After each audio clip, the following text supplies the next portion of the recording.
Oi, tem uns recadinhos aqui no começo. Se você não quiser ouvir, pule para 4 minutos e 15 segundos. Tchau.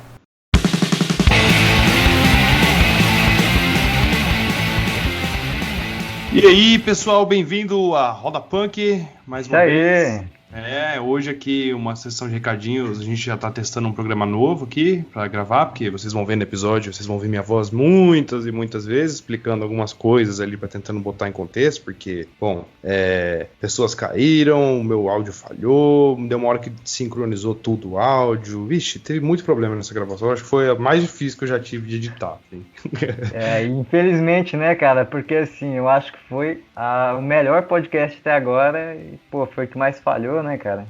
Putz, com certeza foi o melhor até agora. Pelo menos na minha opinião, com certeza, cara. Ficou muito bom, sim. Mas assim, dá pra entender bem as coisas. Algumas partes, assim, que deveria ter uma vírgula sonora não vai ter, porque a gente tá bem sem tempo. Eu tô fazendo tudo meio corrido. Tô pegando o dobro de aula agora na escola, então tá complicado, sabe? Mas vocês vão ver que o conteúdo é muito bom. É tudo muito espontâneo, assim. Então. E outra coisa, o importante de avisar aqui. Claro que muito da culpa dessa demora foi porque eu procrastinei, tá? Porque quando eu devia ter feito no final de semana passada, eu falei, não, eu vou fazer segunda-feira. Tá, fiz. Fiquei a semana inteira ocupado, né? Me ferrei. E por último, a gente gravou hoje com a Luísa, é sobre mulheres no Brasil, né? Claro, essa gravação foi no mês passado, tá? Por isso que a gente vai falar do mês da mulher. E assim, a Luísa, ela até vai mandar aqui um áudio aqui, que vocês vão ouvir logo depois, aqui nos recadinhos, falando sobre como foi a experiência dela, mas eu queria comentar um pouquinho assim, cara, pra gente foi muito legal, e a gente fica assim, eu fiquei meio receoso de algumas vezes a gente interromper ela, ou a gente tentar dizer a mesma coisa que ela em outro sentido, né, o mansplaining e tal, então, pelo que ela disse, isso não aconteceu, né. Vai parecer que a gente está se interrompendo algumas vezes porque é o jeito que a edição é feita, eu coloco no automático para tirar os silêncios, então fica meio truncado às vezes, mas, bom, ouçam o áudio dela e vocês vão entender. Mais alguma coisa para dizer aí, esse? Não, a gente espera que a gente não tenha atrapalhado ela nem nada, né? Mas a gente vai sempre chamar ela quando possível, né? A gente gostou muito da participação dela. Sim, E eu, sim. Uhum. Eu queria só mandar um salve para alguns ouvintes, a professora Laura, a ouvinte assídua do podcast. Grande professora lá. Isso, inclusive eu fiquei sabendo que foi visita na casa dela, ela colocou nosso podcast para visita escutar. Nossa senhora, que vergonha. Imagina. E também a professora Ilza, que é a professora de História de Deodápolis, escutou também o podcast, gostou. Vou dar um salve para os motoboys, os motoqueiros Hernandes Reis e Matheus Castro. E melhoras para o Matheus Castro, infelizmente teve um acidente de moto recente e vamos desejar melhoras para ele. Melhoras aí, bro. E, bom, se for mandar pra alguém, vou mandar pros meus amigos que ouvem, minha namorada que ouve, e é isso aí. Só não vou me alongar mais, que eu quero que o episódio comece logo e ainda tem um recadinho da Luísa aí. Então, falou! Valeu, falou! Olá, ouvintes cronoclastas, aqui é a Luísa, eu fui a convidada desse episódio sobre mulheres históricas. Eu tô passando aqui rapidinho para dar um recado sobre a gravação. Talvez algumas falas minhas tenham ficado cortadas pela forma que a gente estava conduzindo o debate, mas acho que a gente conseguiu concluir as nossas várias linhas de raciocínio que foram surgindo, porque os meninos me deixaram muito à vontade enquanto a gente conversava e eu fui trazendo na hora algumas ideias. Vocês vão notar que esse é um episódio com perspectivas muito pessoais das impressões que nós temos dessas personagens históricas. Foi por isso que eu gostei do cuidado que o Fernando teve quando me convidou de querer trazer uma perspectiva feminina sobre a história dessas mulheres. E também de me deixar à vontade para trazer a história de uma mulher que eu admiro. Eu acabei aprendendo bastante nesse episódio e ganhei até novas inspirações. Obrigada de novo pelo convite, gente. Um ótimo episódio para os ouvintes.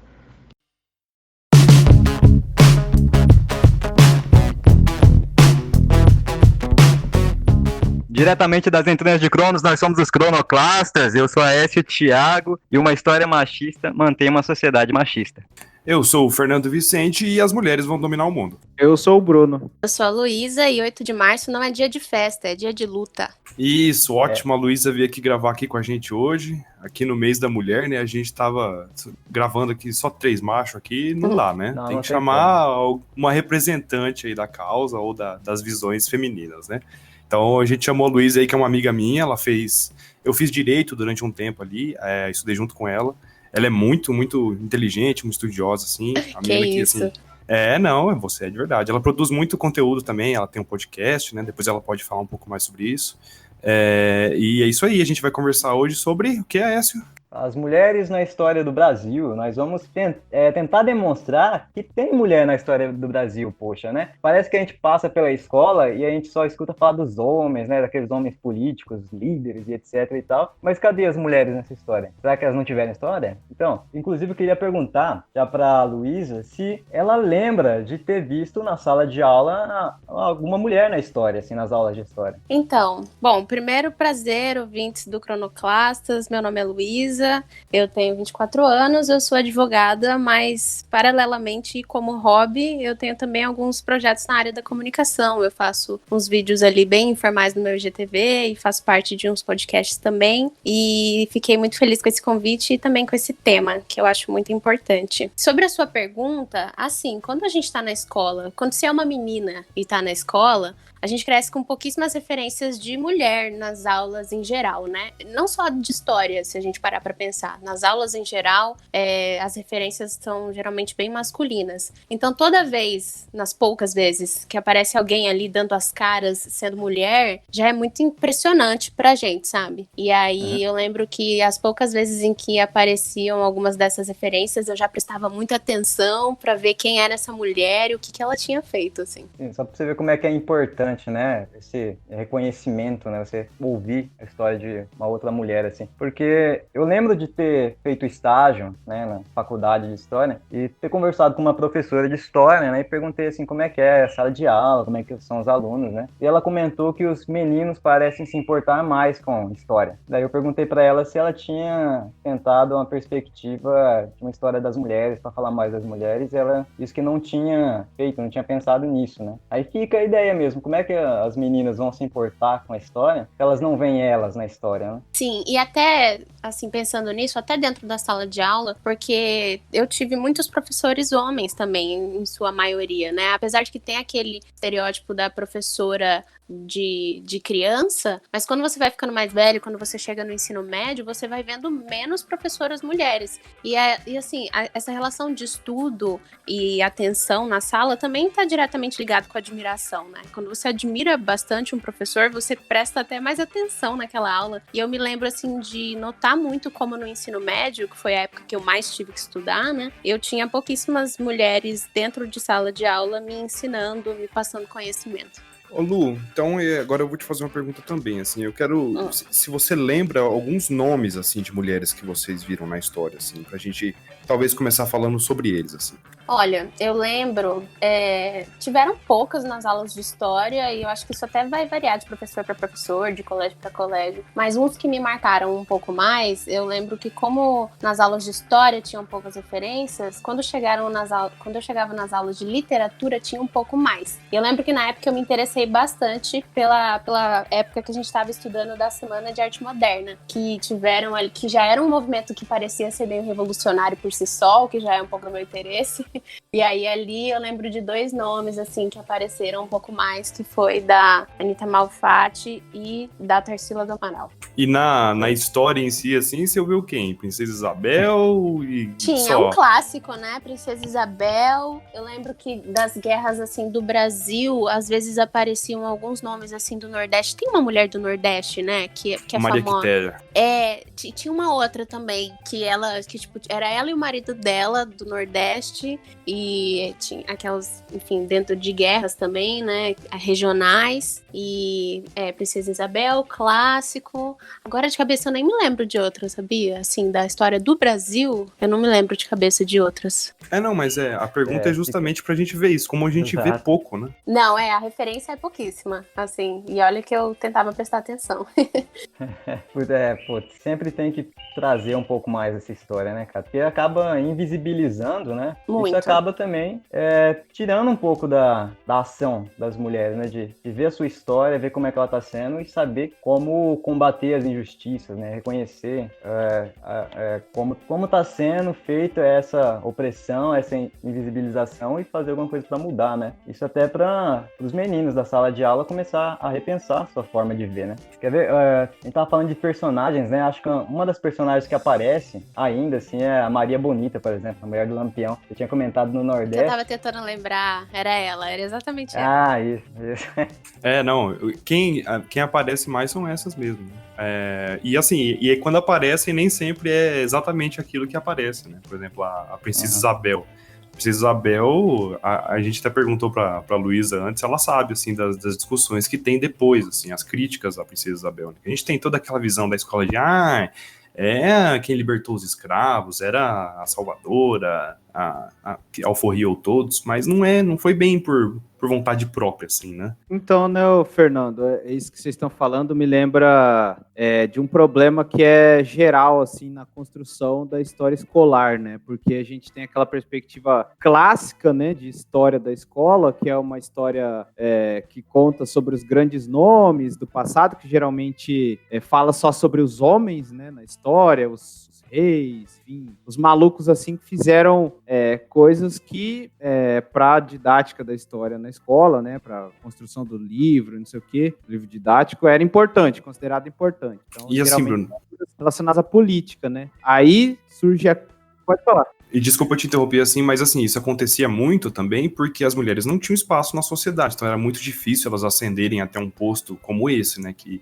ia dar esse tipo de visibilidade para elas. Então, além da invisibilidade na seleção ali do que você vai escolher estudar ou demonstrar num currículo de história, tem também a parte de que elas não tinham esse espaço social, né? O espaço justamente para fazer a crítica àquilo que estava lá, né, no livro de história da escola. E aí, agora que a gente tem esse maior espaço, essa crítica foi construída de maneira muito bem fundamentada, então a gente realmente precisa rever esses conteúdos, porque esses conteúdos são políticos. Quem escolhe o que vai estar lá ou não é pautado em política. Então, surgiu essa crítica aí, então temos que inserir as pessoas que foram invisibilizadas da história, né, dessa história escolar, temos que inserir no livro didático da escola, e aí, às vezes, por vezes, né, insere de maneira estereotipada alguns nomes só, que é o que vocês estão falando aí, principalmente, por exemplo, da visão da Princesa Isabel, né, é um estereótipo que se construiu como se ela fosse a heroína do período e tal, então assim, faz a inserção, mas a inserção é pouco reflexiva, é uma inserção estereotipada, isso também acontece com o negro, acontece com o indígena. Então, assim, também é um problema. Não adianta só colocar lá na história de qualquer jeito e achar que tá resolvido o problema. O rolê da Princesa Isabel, assim, por que a gente tá falando isso, é que, na verdade, ela sofreu muita pressão política, internacional e nacional para fazer o que ela fez. Não foi muito por vontade própria, assim. Ela não tinha muita escolha, para ser bem sincero. E aquilo que a gente tava conversando antes, né, de começar o podcast, que isso tira espaço de outras mulheres que foram muito mais importantes para essa causa ou para outras causas importantes também, e invisibiliza elas de novo, né? Então, mesmo mostrando uma mulher, você está invisibilizando a maioria delas com uma história falsa ali, né? Sim, e nisso de generalizar, vocês me lembraram de algo que eu vejo acontecer com até mais frequência, assim, nesse mês de março, quando falam ainda mais das mulheres, né, que é entendido como o mês da mulher, é que nós ainda somos muito estereotipadas e colocadas numa caixinha como se todas nós pensássemos e agíssemos da mesma forma, sabe? Então é muito comum em março você ver por aí, o que as mulheres gostariam de ganhar, o que as mulheres gostam, o que as mulheres fazem, né, o que as mulheres mais têm interesse, sendo que nós somos pessoas diferentes, com ideias diferentes e que muitas vezes nós vamos discordar entre nós, assim, sabe? Já pensou que absurdo isso? Exatamente, que loucura, várias mulheres tendo cada uma a sua opinião, né? E assim, nesse mês é muito comum ver isso, assim, um estereótipo ainda maior, colocando todas nós numa só caixinha. Porque se você for pensar, por exemplo, dentro do feminismo, gente, a quantidade de vertentes que existem dentro do feminismo, sabe? Com inúmeras discordâncias entre si. E às vezes, dentro da mesma vertente, mais discordâncias ainda. Então, tipo assim, somos seres autônomos, independentes e complexos, sabe? Com opiniões próprias que por exemplo, você pegar aí, como vocês já disseram, a Princesa Isabel, com uma imagem que foi feita em cima dela de algo que, na verdade, não foi o que aconteceu, mas eles estereotiparam e construíram um personagem. A sensação que eu tenho é que estão sempre fazendo isso, construindo personagens de nós que não existem, que não são reais. Isso, é verdade. Sem conteúdo, assim, né? Meio que fica aquela coisa neutralizado e tal, e segue pra frente. Eu queria só comentar, pensando nisso, né? Lembrando que as mulheres, né? Pensando assim, as mulheres da classe média, classe alta, né? E como a Isabel, elas ficavam mais resignadas à vida privada, né? Elas não tinham essa ideia de vida pública, não deixavam elas participar muito da vida pública, o que não quer dizer que não teve mulheres na história que ficaram só nessa vida trancada dentro de casa, né? Teve outras que também fizeram parte da vida, principalmente, tipo, da vida política, né? Do comércio, principalmente as mulheres pobres. A gente tem que falar disso. As mulheres pobres e as negras no Brasil, essas aí sempre tiveram que estar na rua para conseguir seu sustento. Sempre trabalharam, assim. Então, uma jornada dupla, né? A gente já estudou a história do Brasil. As quitandeiras, por exemplo. Exato, né? eu ia falar disso. Do Nordeste, isso. Que elas meio que suprimiam a colônia. Elas eram que abasteciam com os alimentos. Supriam, não suprimiam. Foi mal. Supriam, foi mal. Não, só para o ouvinte não entender errado. Só. Mas é isso, cara. E tinha muito mais, assim, funções que mulheres faziam mais do que homens. Também tinha essa lógica, essa divisão social do sexo, né? Que tem sexual, como tem até hoje, né? Infelizmente. E naquela época, as mulheres eram muito importantes na vida pública em várias funções, assim, mas eram mais resignado àquela função, assim, não era uma coisa tão abrangente. E aí tem as exceções, né, que eram as mulheres que meio que se rebelavam contra esse sistema e tocavam bola para frente, participavam da vida pública mais ativamente, ou entravam em ambientes que eram considerados predominantemente masculino, e coisas assim, né? E a gente vai falar de algumas delas agora, assim. Eu acho que a gente podia, assim, citar por cima, assim, as que a gente quer só falar um pouquinho, e depois a gente desenvolver mais as que a gente quer falar um pouco mais, assim. O que vocês acham? Beleza. Ótimo. Então eu vou começar aqui, vou falar de uma aqui já. Eu vou falar da Maria Tomásia Figueira. Ela é uma filha de uma família tradicional lá de Sobral, do Ceará, né? Do estado do nosso, talvez, querido Ciro Gomes.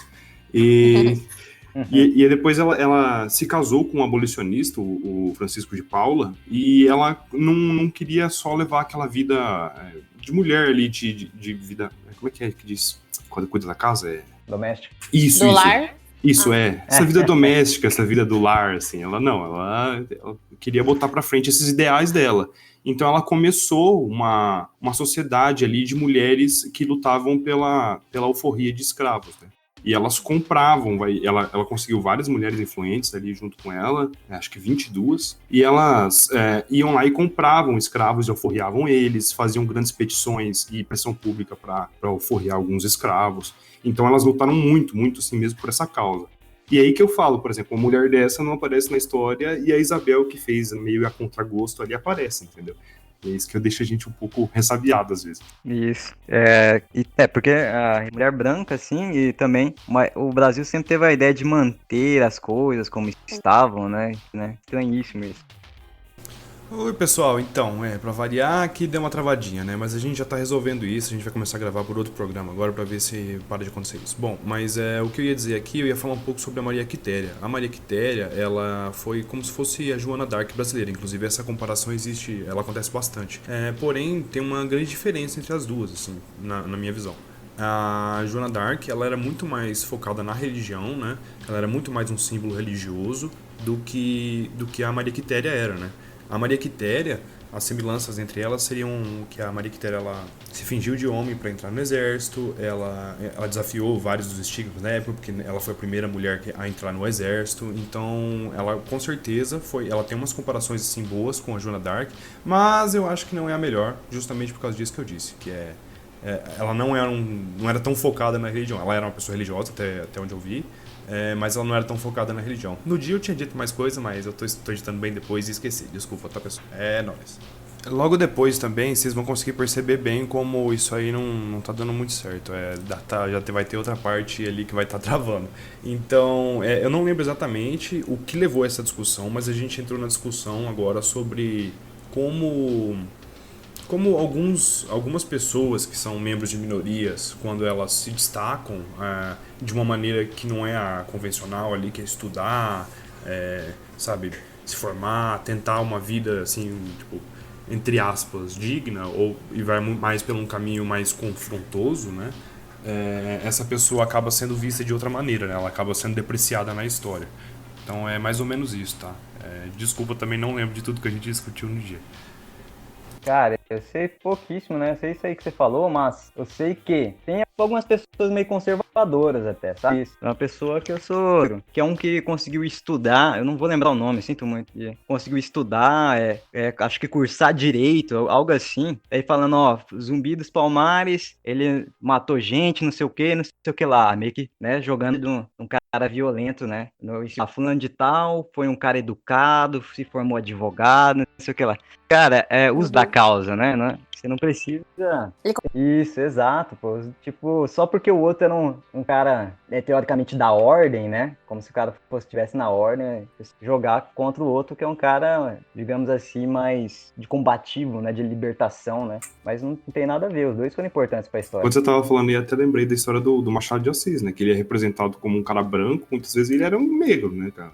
Então, Sim. Isso invisibiliza também, né? Inclusive, bem as faculdades brasileiras, dos cursos de literatura, de história, para como eu vou dizer, para reconstruir a imagem do Machado de Assis, a imagem do tempo depois. Até pouco tempo, né, cara? Eu, na escola, eu achava que ele era branco, assim. Até o momento que eu percebi. Eu também. O cara era negro, poxa vida. Mas enfim, né? Vamos falar de mulheres. Chega de falar de homens. Chega. Não, hoje não é um comentário, um parênteses. Vocês começaram falando de duas mulheres que começaram que entravam em combates e embates, né? E eu lembrei agora sobre como também tem a ver com história, né? Sobre como o pontapé li esses dias, o pontapé da Revolução Russa, que foi, sei lá, no início do século XX, né? Não sei o ano exato, mas que o pontapé da Revolução Russa foi justamente uma reivindicação de mulheres que foram para as ruas, né, lutar contra fome, guerra e tudo aquilo que estava acontecendo naquele momento, que também foi a origem do 8 de março. Então, assim, essas mulheres que iam para as ruas para reivindicar os seus direitos, né, todo aquele contexto de guerra,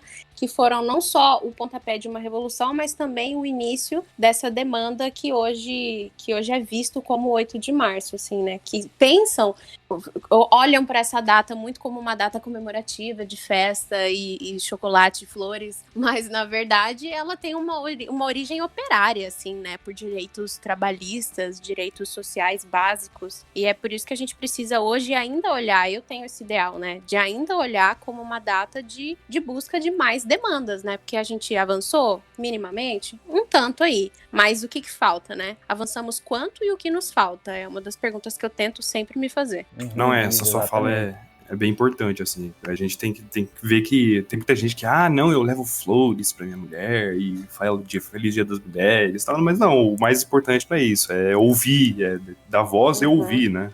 O mais importante é isso. Sim. Exato. E isso é muito apagado mesmo, né, cara? Você vê, tem a Revolução Francesa também, que teve também as suas personagens femininas, teve a mulher que queria colocar naquela declaração dos direitos universais do homem, né? Colocar direito das mulheres também, né? Só que ela foi excluída ali. Isso. Olimpíada de Gouges. Isso aí. É Olimpíada? É Olimpíada, eu acho. E também há desenhos, né, artísticos, né? Tipo, o cara, quem pintou, né, retratou as mulheres no movimento. Então, elas estavam lá também. Elas que começaram, igual nesse caso da Revolução Russa, elas que meio que começaram também fazendo as reivindicações, porque faltava pão, faltava comida ali pras pessoas, né? Mas vamos falar de internacional outro dia, senão a gente vai se perder, que só já pensou umas 4, 5 aqui já pra falar. Ok. Então, próximo, quem que é agora? Eu? Você tem alguma que você quer falar meio por cima, assim? Sim, eu quero falar por cima aqui da Maria Firmina dos Reis. Até porque nós estávamos falando no período imperial, isso aqui tem um pouco final do período imperial, né? E a Maria Firmina dos Reis, ela é uma escritora maranhense, que ela é considerada a primeira romancista negra brasileira, né? Ela, assim, nasceu numa família pobre, nunca conheceu o pai, né? O pai abandonou a família, mas ela ela teve a oportunidade de morar com a tia e com um primo que conseguiu estudar. E aí, com esse primo, ela aprendeu a escrever também. E aos 22 anos, ela consegue passar num curso para professora, que é um cargo que ela ocupou a vida inteira. E ela mesma, olha só que bacana, ela criou uma escola gratuita e mista, ou seja, para negros e brancos, né? Para poder ensinar, tipo uma escola gratuita, a mulher ensinando negros e brancos, sabe? Eu acho isso uma iniciativa fenomenal para a época. A gente tá falando do final do século XIX, né? Só que, inclusive, ela foi obrigada a fechar porque o pessoal, né, os brancos da época acharam meio estranho ela fazer isso. Depois de uns 2 anos, ela teve que fechar a escolinha que ela estava fazendo. E depois ela publica um romance, já em 1859, o romance Úrsula, com o pseudônimo de Uma Maranhense, né, um nome falso. Ela não coloca o nome verdadeiro dela, né, para conseguir ser mais aceita, né, ganhar mais visibilidade. Só que ao mesmo tempo, ela coloca Uma Maranhense. Então ela define que ela é mulher. Ela só não diz o nome, mas ela define que ela é escritora. E ali nesse livro ela trata sempre da perspectiva do negro com relação à escravidão. A escravidão só seria abolida em 1888. E também ela constrói outros contos que publica em jornais, como o conto Gupeva ou A Escrava, sempre batendo nessa tecla da escravidão, contra a escravidão, né? Uma escritora abolicionista. E ela fez também um hino chamado Hino da Libertação dos Escravos, em 1888, que é o ano da abolição. Então, eu acho que ela é uma personagem que a gente não escuta falar dela, eu nunca tinha escutado falar dela até pouco tempo atrás. E, infelizmente, ela morreu em 1917, pobre e sem nenhuma honraria, né? Um personagem que, infelizmente, foi esquecida pela história. É, bem triste, né, cara? Tem gente que faz coisa muito, muito importante pra sociedade e é esquecido, né? Ainda mais nessa história historicista aí, pra quem ouviu no último episódio, que a gente tem nas escolas. Uhum. Aí, quem mais a gente pode falar? Eu quero falar um pouquinho também da Enedina Alves Marques, foi uma mulher negra, que foi a primeira mulher a se formar como engenheira, né? E só cita por cima. E quem mais? E a Teresa de Marzo, que foi a primeira mulher aviadora do Brasil, né? Que a aviação era um ambiente muito masculino também. E foi bem ali no começo ali, da aviação no Brasil. Então é bem legal também essas mulheres entrando nos ambientes que eram demarcados como masculinos, né?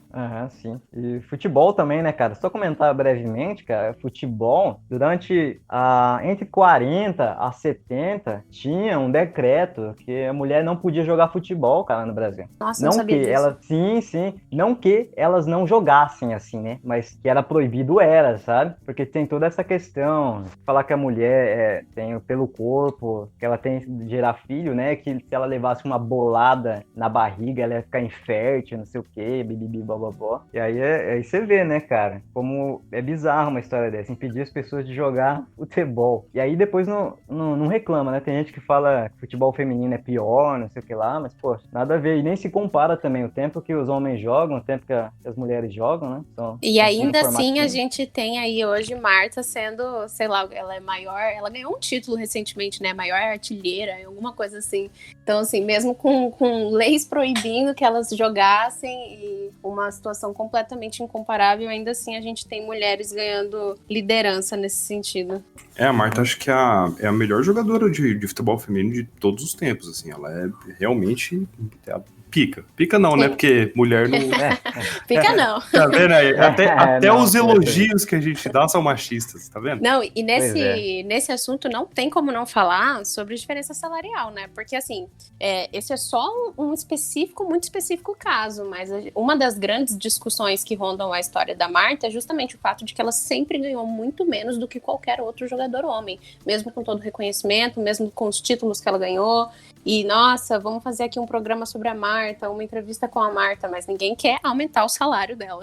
Então, essas coisas ficam, assim, de lado para as pessoas. Sim. Os caras falam que o futebol feminino é fraco, velho. Pelo amor de Deus, né? Não tá assistindo, né, mano? Não tá assistindo futebol masculino também, né?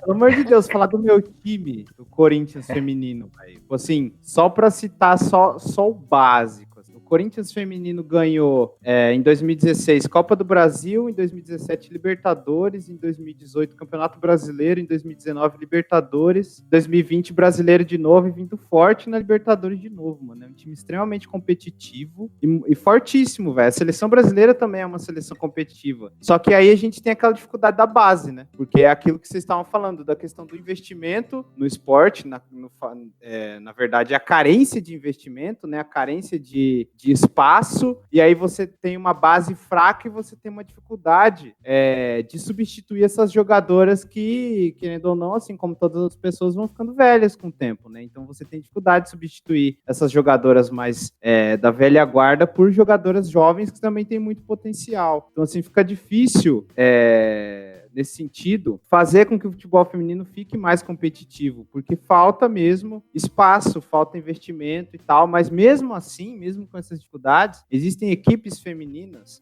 não só no Brasil, mas na América Latina, que são muito competitivas, né? Eu citar aí também as equipes dos outros grandes clubes, né? River, Boca e tal. Então, assim, elas estão aí, né, mano? Apesar de que com as dificuldades, mas elas estão aí jogando muita bola, velho.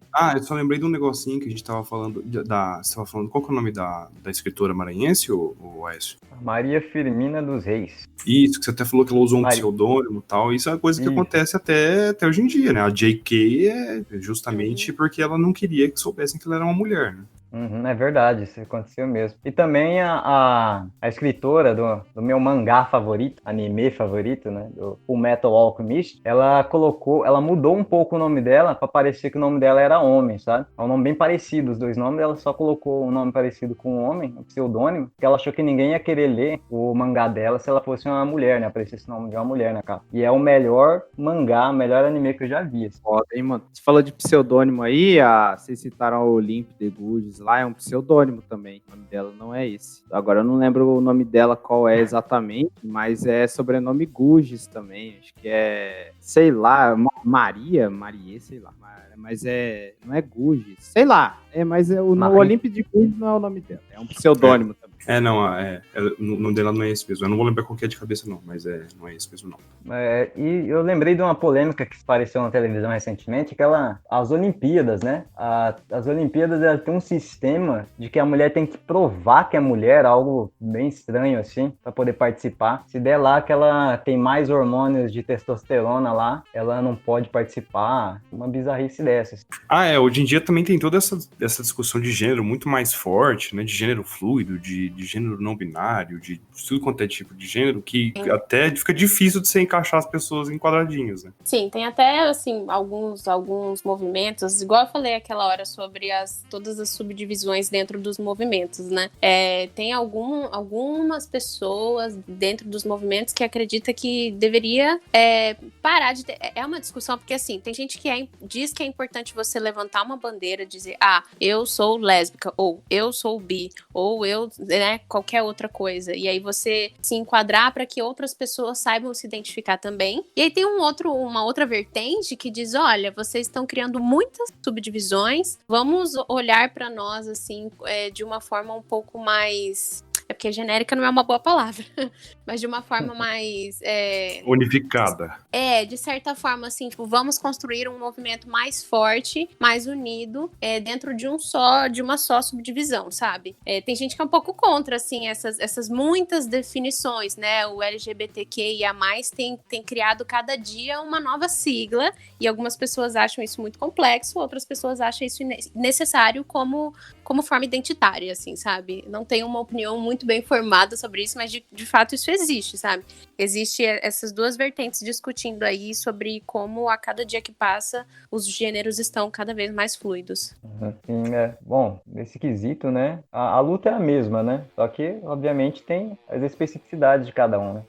Não, é um tema bem complexo mesmo. A gente estava até conversando agora, antes de você entrar, Lu, na gravação ali na gravação não, no pré-gravação, que a gente estava pensando em fazer mais podcast com algumas colegas nossas, né? E como elas têm visões diferentes, elas são duas feministas e têm visões bem diferentes, assim, de algumas coisas, que se encaixa bem nisso aí que a gente tá falando. Sim, naquilo que eu disse de, né, nós seremos mulheres, às vezes nos mesmos espaços, com as mesmas demandas, todas acreditando, às vezes, nas mesmas coisas, mas com opiniões diferentes, né? Cada uma defendendo aquilo que conversa mais com o que ela acredita. Isso aí, próximo, qual que é? Agora, a que eu tenho pra falar, eu quero falar um pouco mais, que é a Anita Garibaldi. Então, se vocês quiserem comentar mais alguma e meio por cima, alguma mulher que importante pra história. Pode Vai seguir, você aí, né? depois eu... Então eu vou falar então da Anita Ribeiro Garibaldi, né? Porque Garibaldi era o nome do marido dela, né? Que ela herdou. A Anita, a história dela, assim, pré ter se encontrado com o Giuseppe Garibaldi ali, não tem tantos relatos, assim, né? Tem mais a partir do momento que eles se encontraram. Que o Giuseppe, ele fugiu da Europa porque ele era um membro de uma sociedade secreta anticlerical lá, que queria unificar a Itália, que eram os Carbonaria. Tanto é que tem aqui em Dourados algumas pessoas com o sobrenome Carbonari, que provavelmente vêm de pessoas que pertenciam a essa ordem, né? De descendentes de pessoas que descendiam dessa ordem, né? Tem até amigos com esse sobrenome.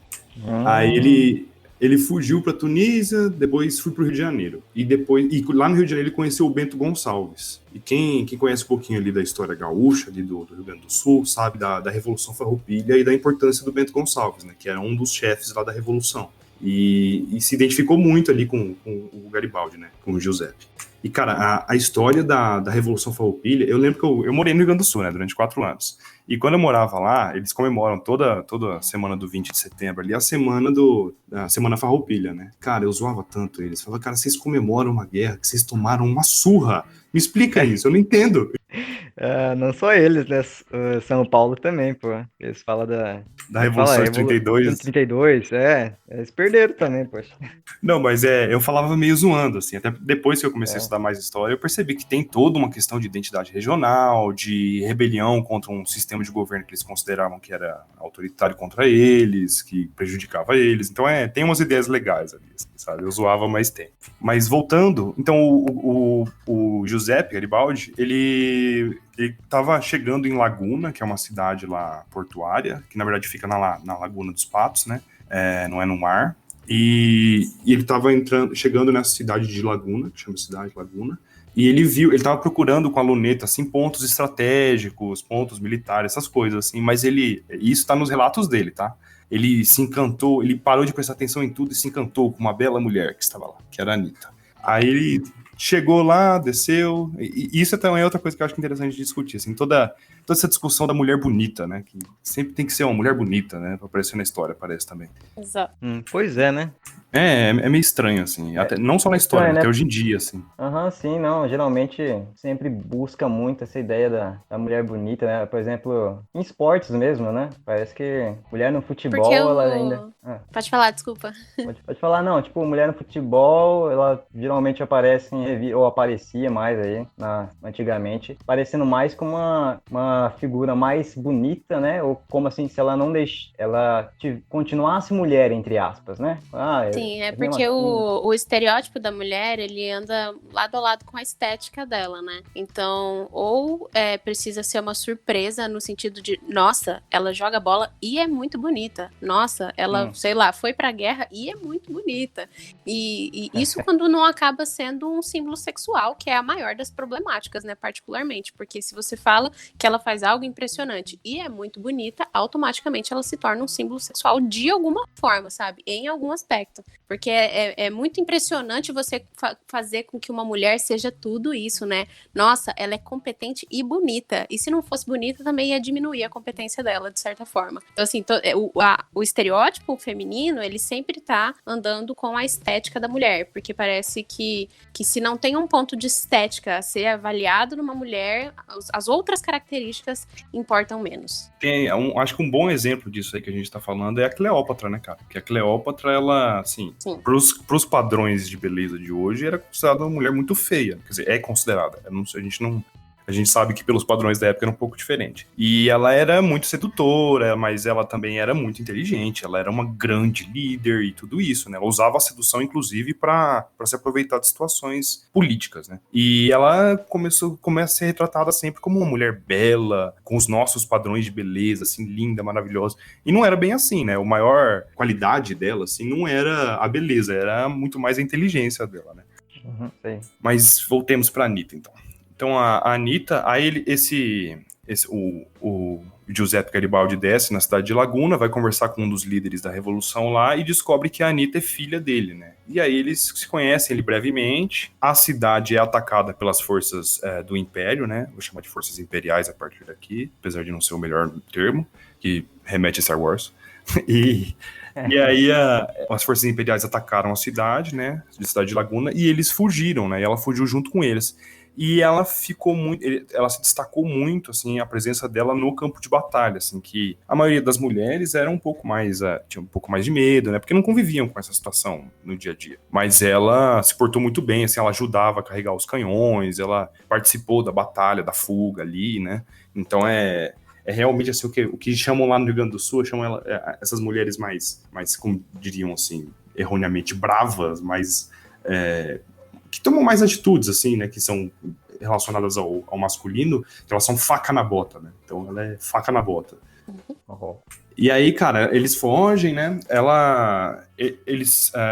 a Anitta, ela tinha um problema ali nesse relacionamento, que ela era casada com um cara, ela tinha sido casada aos 14 anos, contra a vontade dela, né, e o cara tratava ela mal, e o cara se alistou na força imperial, e, tipo, o pai dela era contra, e o cara foi lá lutar, enquanto ele tava lá lutando pelos imperiais, ela conheceu o Giuseppe, né, e fugiu com ele. Esse foi em 39, né, que eles conheceram. Em 40 ali, que foi em dezembro de 39. Logo em 40 e logo depois, eles vão em outra batalha, né, contra as forças imperiais, né, ajudando na Revolução Farroupilha.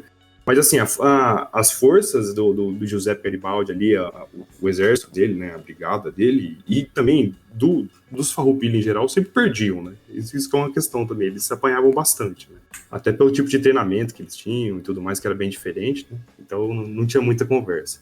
Só que aí, em uma dessas, em 40, que eu tava dizendo, morre a maioria da galera, a Anitta fica viva e o comandante da tropa imperial se impressiona com ela, fala, essa mulher aí é uma mulher brava, tal, deixa ela ir lá procurar o corpo do marido dela. Ele se impressionou com ela, né? Só que ela aproveita disso e foge.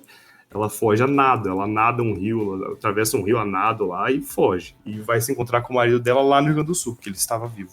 Você falando aí da Anitta Garibaldi, eu me lembrei de como eu fiquei sabendo mais da história dela, que foi através de uma novela que passou na Globo em não sei qual ano, eu era uma criança. E aí isso me lembrou aquilo que a gente estava falando sobre como as mulheres são retratadas, né? Porque por mais que ela tenha feito tudo isso aí que você contou e tenha sido ousada, provavelmente em inúmeras situações, naquele momento ali, naquela novela, num cenário midiático, ela foi retratada dentro de um romance, e a maioria das atitudes dela estavam de alguma forma vinculadas ao romance que ela estava vivendo, e também, de certa forma, num aspecto meio sexualizado, assim, que era a única imagem que eu tinha de uma mulher que fez todas essas coisas. Era uma mulher que tinha que ser bonita e que tinha que estar ali andando lado a lado do seu parceiro romântico. Então. E ela era muito mais foda do que o Giuseppe, assim. O Giuseppe, ele era um líder, né? Sempre foi muito bravo, assim, nessa questão. Opa, deu uma mini travadinha aqui no final, mas o que eu disse ali é que o Giuseppe, ele era conhecido como um líder, mas ele perdia muitas das batalhas, né? Ele não era, assim, um grande estrategista militar, até por causa do treinamento dele, como eu tinha falado. E a Anitta, sim, era uma mulher muito guerreira, muito brava, o que era muito diferente das mulheres da época dela, né? Então ela mereceria mais reconhecimento do que ele, na minha visão. Logo depois também, o Aécio vai falar que o filme a novela o nome dessa novela é A Casa das Sete Mulheres, e até a Luísa comenta mais um pouco sobre isso, mas infelizmente também foi perdido na gravação. Sinto muito.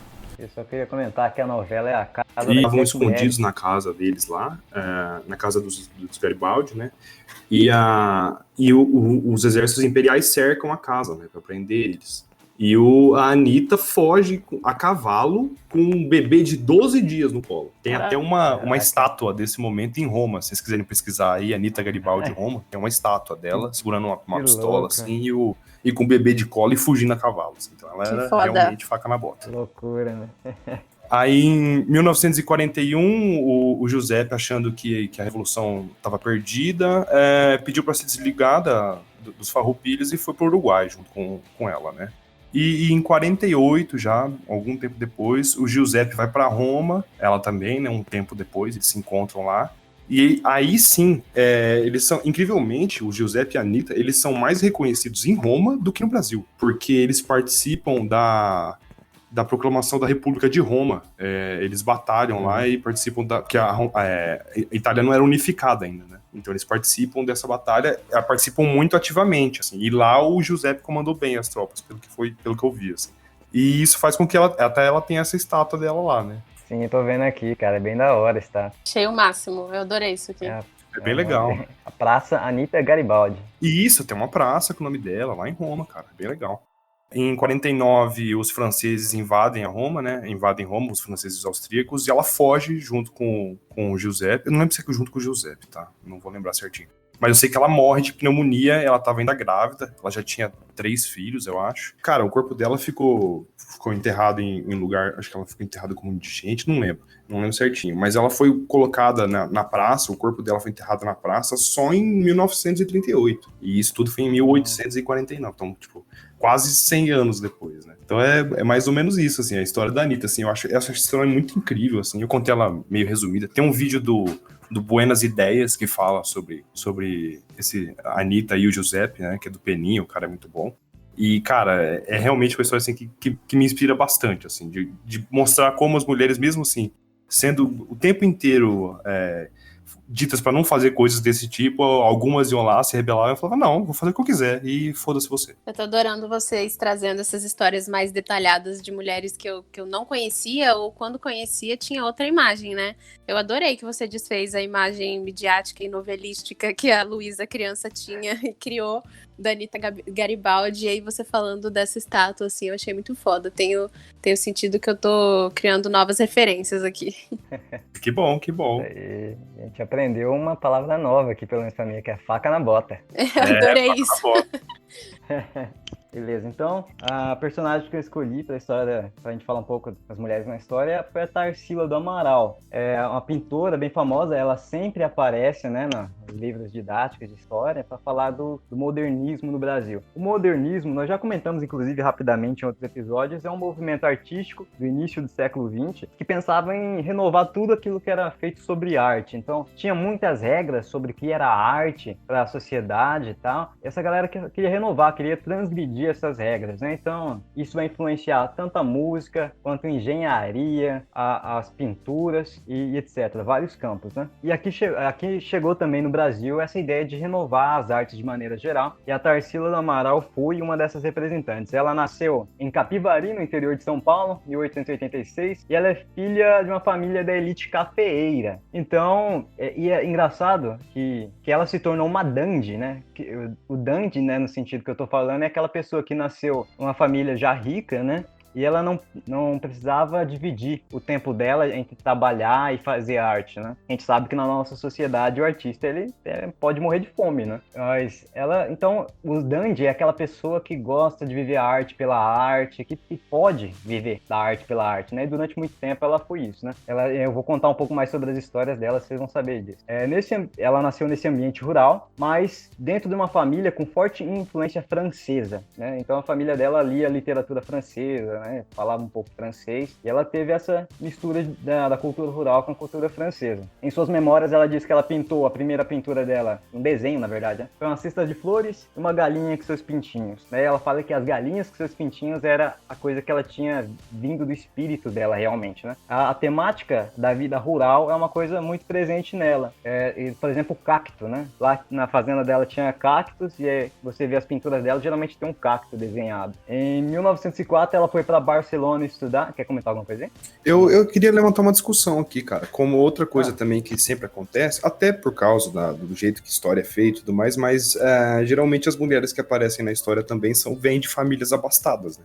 que elas têm condição de não precisar se importar em sobreviver e de cuidar de um lar às vezes, né? Pois é. O caso mesmo da Tarsila, né? Você pensar assim, qual uma pintora negra conhecida assim que aparece na história, né? A gente não conhece muito, não aparece muito. Mas, enfim, né? Então, ela vai estudar em Barcelona, né? Ela visita muito a França e ela consegue não, né? Ela é obrigada justamente a casar com um primo dela, um casamento arranjado, por causa que a família mandou. E olha só como é que a Tarsila era loucaça, cara. Porque ela escolheu a lua de mel dela passar pelos Andes, velho. Você acredita? Na época que não tinha carro, não tinha nada. Já é difícil você cruzar os Andes da Argentina pro Chile. E ela foi no lombo de burro, sabe? E etc. Passar os Andes. Então ela gostava muito de viajar, né? Uma pessoa que... Aventureira. Aventureira, E ela, obviamente, divorciou desse cara porque era um cara que não gostava de arte. Era um cara muito sério. Então imagina, uma artista casada com um cara, né, de arte. Ela se divorciou lá pra 1910. Imagina o que é você se divorciar no início do século XX. Era uma loucura. E é a década de 20 que ela vai ficar mais famosa mesmo. Sua arte vai ser a mais conhecida pelo Brasil, pelo mundo. Ela, infelizmente, né, como a gente tinha comentado antes na gravação, que a Luísa falou da Semana de Arte Moderna, que aparece a Tarsila do Amaral, ela é representante do modernismo no Brasil. Só que ela não participou, de fato, da Semana da Arte Moderna. Quem participou foi a amiga dela, a Anita Malfatti. A Tarsila estava na França quando aconteceu a Semana de Arte Moderna. Só que ela volta, e olha só, ela volta pro Brasil e ela meio que forma um grupo dos 5, quase que o Clube dos 5, aquele filme da década de 80, né? E tá ela, a Anita Malfatti, o Mário de Andrade, Menotti del Piccha e o Oswald de Andrade. E diz que essa galera se reunia para conversar sobre tudo, para viajar pela cidade, assim, no carro no Cadillac do Oswald de Andrade. Assim. Então era um grupinho de artistas que saiu para se divertir. E ela se sentiu influenciada por esse movimento, né, de renovação da cultura, e ela meio que mistura a obra de arte cubista, que é uma forma de arte geométrica, com questões brasileiras. Então dá uma cara mais brasileira para a arte. Não só copiar as coisas que vêm da Europa, mas fazer a nossa própria arte. E a Tarsila do Amaral, vai junto com o Oswald de Andrade, que eles tiveram um caso juntos, lançar um manifesto da antropofagia, que vai voltar a aparecer já na década de 60, salvo engano, na música, né? Da antropofagia, que é você devorar uma cultura estrangeira, né? E tornar ela brasileira, fazer assimilar. Acabar exportando. Isso, assimilar e exportar essa cultura brasileira. Vai ser em 1928 que ela vai lançar o famoso quadro O Abaporu, que significa, Abaporu significa justamente isso, homem que come carne humana. Sabia, nossa. O movimento. Eu também não sabia, não. Isso aí, representando justamente esse movimento antropofágico. De 1928 a 33 é a época conhecida como a época social, né? Porque ela tem as fases, né? Ela tem essa fase antropofágica e tem a fase social. Porque depois da crise de 29, que quebra a riqueza da família dela, ela tem que tentar vender as obras dela ela hipoteca a fazenda que ela tinha, tenta escrever para jornais, né? Ela tem que realmente trabalhar agora, sim, para poder se manter. E ela também vai visitar a União Soviética, e olha só, e diz que ela ficou impressionada com a situação mais igualitária que as mulheres tinham naquela época, ali para 1930, né? Isso seria interessante investigar, né? Ver como é que era essa situação lá, e, né, a impressão dela sobre a União Soviética. E ela começou a pintar. Ela tem 2 quadros dessa época famosos, que é Os Operários, se não me engano o nome, né? Tem aquela imagem dos trabalhadores. Eu acho que é só operários, não é operários, os. né? E a arte, a segunda classe, também mostra uma família pobre pegando um trem, né? A segunda classe. Acho que é a minha obra favorita dela, assim. Eu acho que quando eu bato o olho nela, eu sinto algo diferente, né? Aquela imagem. E depois disso ela começou a parar de pintar, sabe? Ela começou mais a escrever para jornais, infelizmente. E aí a arte dela foi sendo um pouco mais esquecida até a década de 60, que alguns historiadoras começaram a pesquisar mais sobre a vida dela. E ela acabou sendo a artista mais falada, né, no Brasil, assim, que eu consigo ver é ela. Eu queria comentar também uma arte dela, que se chama A Negra, que ela chama atenção porque talvez talvez seja uma das primeiras imagens que trata uma mulher e uma mulher negra como a parte principal da arte, né? Mostra a negra assim como ponto principal, não como um elemento. Assim, eu acho curioso, né? Não sei se tinha mais desenhos desse jeito naquela época. Não, a obra dela eu acho bem legal também. Eu gosto bastante do A Cuca, você já viu? É bem bonito, A parece Cuca. ser até meio desenho pra criança, assim, mas é bem bonito, É. assim, eu acho bem legal. Sim, eu sei qual que é. E o Costureiras também, que é legal, são dois que eu gosto. Vocês querem comentar alguma coisa sobre a Tarsília? Não, só... Então falei, Bruno. Não, tô tranquilo. Acho que o Écio pinta muito, velho. Não, ele mandou bem. Só queria comentar só que o Wes falou que o movimento modernista é um movimento artístico, mas o movimento modernista, na verdade, ele é várias coisas, né? Então, o movimento modernista na arte é isso. É que assim, tipo, todos esses movimentos que a gente vê, positivismo, modernismo, eles não ficam só em uma área, né? Eles estão na cultura da época, então eles abrangem a área artística, a área até política, filosófica, da história, da teoria da história, então tudo isso, né? Uhum. Ué, você sabe me explicar o que significa, assim, não a palavra você já me disse, né, o Abapuru, mas assim, esse tipo de pintura que ela fez, assim, é por quê? Que esse pé tão grande, esse braço alongado, você sabe me dizer por quê ou não? Cara, isso aí eu já não sei dizer, cara. Eu já vi algumas explicações aí, mas nada muito sério, né? Eu sei que retrata um pouco a vida dela, né? Que mostra também, ó, como é que fala, o cacto? Aparece o cacto, aparece o sol, meio que o sol do Brasil, né? Simbolizando o sol do Brasil. Eu já ouvi dizer que essas mãos grandes e a cabeça pequena, ela talvez estivesse falando do trabalhador, assim, né? O trabalhador só serve pra trabalhar e acaba ficando sem tempo pra pensar. Mas não sei se essa Uma é boa uma análise. leitura correta. Uhum. É uma boa mesmo, mas eu não sei não, eu tô perguntando, mas eu também não sei não. Eu também não tenho certeza, né? Tem uma vibe meio pensador, né, até. Pior, lembra a posição dele, A né? pose. Uhum. Eu só queria comentar um negócio. Vocês sabem, os meninos eu imagino que vocês que saibam, mas você sabe outra pessoa que tem uma imagem construída totalmente errada pra gente, Luiz? A Madre Teresa de Calcutá. Eu sei pouco. Assim, o nome é muito famoso, mas eu sei pouquíssimo sobre ela. Não, você fala de Madre Teresa como se fosse uma pessoa muito bondosa, né? Sim, que ajuda os não à pobres. toa isso se tornou uma expressão, né, praticamente. Isso se tornou uma referência, assim, de quando você vai dar uma característica para alguém que é muito bondoso e muito, assim, né, de os fracos e oprimidos, você utiliza esse termo aí, Madre Teresa de Calcutá. Esse é o estereótipo.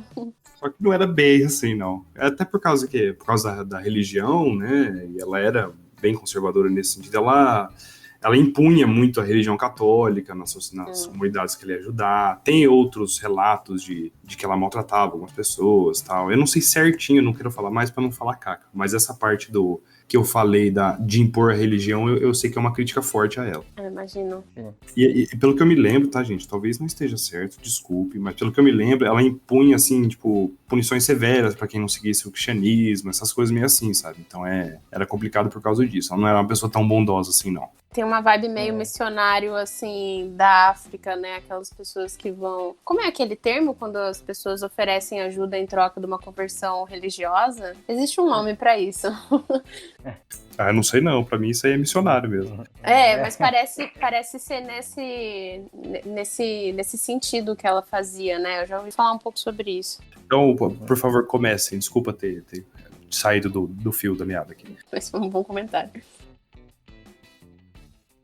Então, puxando para minha área, né, inevitavelmente, que é a área jurídica, quando eu fui pensar numa mulher marcante, para mim, a Maria da Penha foi um marco histórico e jurídico, né, que traz reflexos até hoje. Eu acho que, como outros símbolos de mulheres, assim, acho que a maioria das pessoas conhece esse nome, já ouviu falar dessa lei, mas talvez não saibam muito sobre a história dela, né. E aí, então, para isso a gente volta lá para os anos 80, quando a Maria da Penha era uma farmacêutica e casada com um professor universitário colombiano. E aí, ainda enquanto eles estavam casados, começaram as agressões, foram piorando muito, e aí o marido dela tentou matá-la 2 vezes. Na primeira vez, ele deu um tiro nela, simulando um assalto, então assim, já pensando em como ele ia fugir disso. Na segunda vez, ele tentou eletrocutá-la enquanto ela tomava banho, assim, o nível de agressões era bizarro, assim. E aí, por conta das agressões sofridas, a Maria da Penha ficou paraplégica. E isso foi acontecendo repetidamente, isso tudo aconteceu e se repetiu durante longos 23 anos, gente. Durante 23 anos, ela foi violentada dentro de casa. Mas ela não conseguia, e era muito complexo, né? Porque na maioria das vezes é difícil de provar isso, ela não sabia quais eram os procedimentos corretos para que... Existe muito medo também, né? Tem essa discussão aí da denúncia. Mas aí, em algum momento, depois que ficou, né, inviável o negócio, ela ficou paraplégica, foi ficando mais grave, ela viu que em algum momento ela ia acabar morrendo na mão desse marido. Aí ela entrou na justiça, na tentativa de condená-lo por esses crimes. E aconteceu que esses crimes tiveram uma repercussão mundial na época, porque era um crime até então não condenável ainda, porque ele ainda, entre aspas, não tinha matado ela. E aí isso teve uma repercussão maior, né, porque envolveu a Comissão Interamericana de Direitos Humanos, da Organização dos Estados Americanos, e foi considerado, no fim desse julgamento, foi considerado pela primeira vez na história um crime de violência doméstica, porque até então não existia essa classificação, né, e essa proteção nesses contextos. E aí hoje a Maria da Penha tem 76 anos, o marido dela foi preso, mas por outras questões jurídicas, depois de um tempo ele foi solto, porque muitas vezes acaba acontecendo isso mesmo,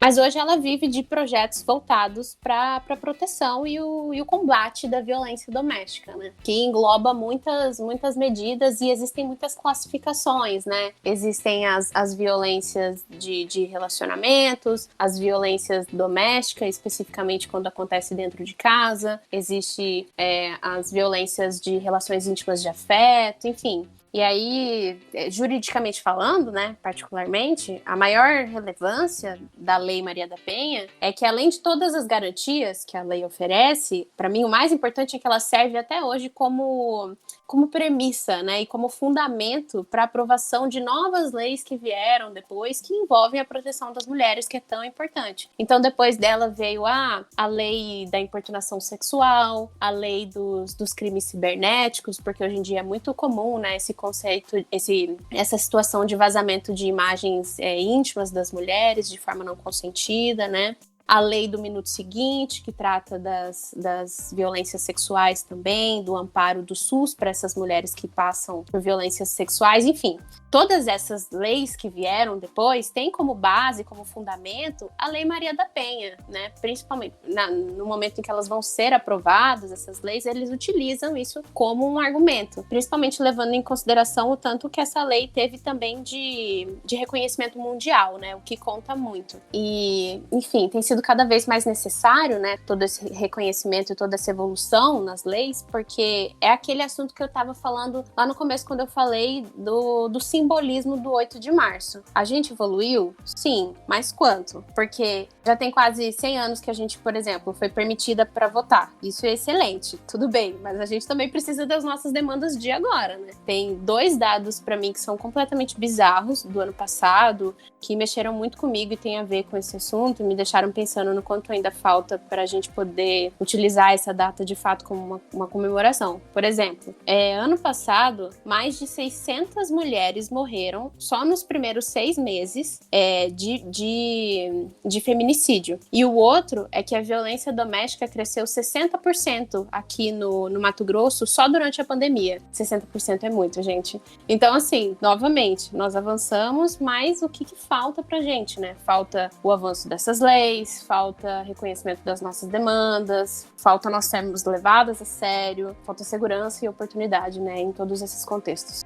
Não, é bem isso. E assim, gerou jurisprudência também, né? Se você puder explicar aí pro nobre ouvinte que não é de direito, meus colegas o que é jurisprudência, eu até sei, mas eu acho que eles não. Ah, sim, é porque quando você tem quando os tribunais fazem essas decisões jurídicas, essas interpretações das leis, aquilo se torna uma base unificada para futuros casos, né? Então, se eu vou decidir aqui, nesse caso específico X, quando situações parecidas acontecerem mais para frente, eu posso utilizar essa decisão como uma referência. Tipo, olha, tal qual aquele caso uma vez foi decidido que esse homem pode ser preso por violência doméstica, vamos repetir essa decisão aqui nesse outro caso. E quanto mais vezes essas situações forem se repetindo, mais concretizadas ficam essas decisões, sabe? Elas vão tendo mais relevância e vão tendo mais segurança jurídica, que a gente chama.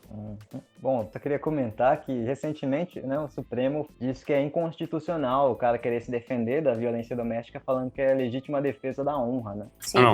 Não, se defender da acusação de violência doméstica, não da violência doméstica, pelo amor de Deus. Da acusação de violência doméstica. E também, mas especialmente falando de feminicídio, né, essa questão da legítima defesa da honra, porque até onde eu sei, né, os contextos em que a legítima defesa da honra mais eram utilizados era especialmente quando aconteciam feminicídios para justificar a morte daquela mulher em razão de... Quando a gente fala de honra, a gente tá falando do quê? A honra do homem. E aí, eles se sentiam afetados, a honra deles afetadas em situações de casos extraconjugais, a famosa traição. E aí...